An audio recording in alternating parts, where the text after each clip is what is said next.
السلام علیکم، میں ہوں آپ کے ساتھ ہنا بٹ۔ آپ دیکھ رہے ہیں CID نیوز نیٹ ورک اسلام آباد۔ آج کی تازہ ترین خبریں۔ شوگر مافیا کے گرد شکنجہ مزید سخت، 8 بڑے شوگر ملز مالکان کو طلبی کے نوٹس جاری۔ FIA نے شوگر مافیا کے گرد شکنجہ مزید سخت کرتے ہوئے 8 بڑے شوگر ملز مالکان کو طلبی کے نوٹس جاری کر دیا اور تمام ریکارڈ ساتھ لانے کا حکم بھی دے دیا۔ کراچی پولیس بھی شہریوں کو لوٹنے لگی۔ سندھ پولیس کا اہلکار شہری نے مبینہ طور پر موٹر سائیکل چھینتا ہوا پکڑا گیا۔ عوام کا رش لگنے پر پولیس اہلکار فرار ہونے کی کوشش کرتا رہا۔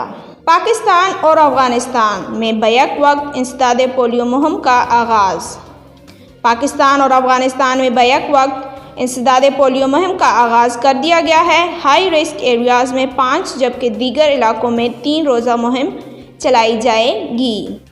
کورونا کی بگڑتی ہوئی صورتحال۔ پنجاب میں شادیوں کی تقریبات پر پابندی، ریسٹورانٹس مکمل بند۔ پنجاب حکومت نے کورونا کی بگڑتی ہوئی صورتحال کے پیش نظر سخت پابندیاں عائد کرتے ہوئے کہا کہ شادیوں کی قریب تقریبات پر پابندی 1 اپریل سے ہوگی، جبکہ بازار، مارکیٹس، شاپنگ مال شام 6 بجے بند کر دیے جائیں گے۔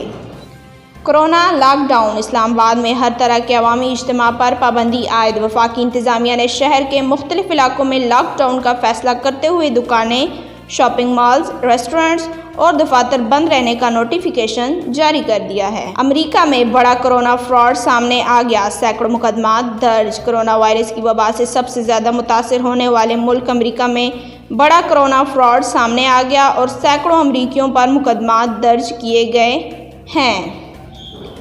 اس کے ساتھ آج کی خبریں اختتام پذیر ہوئیں۔ مزید خبروں کے لیے دیکھیں CID نیوز نیٹ ورک اسلام آباد۔ اپنا خیال رکھیں اور دوسروں کا۔ اللہ حافظ۔ You are watching CID News Network Islamabad.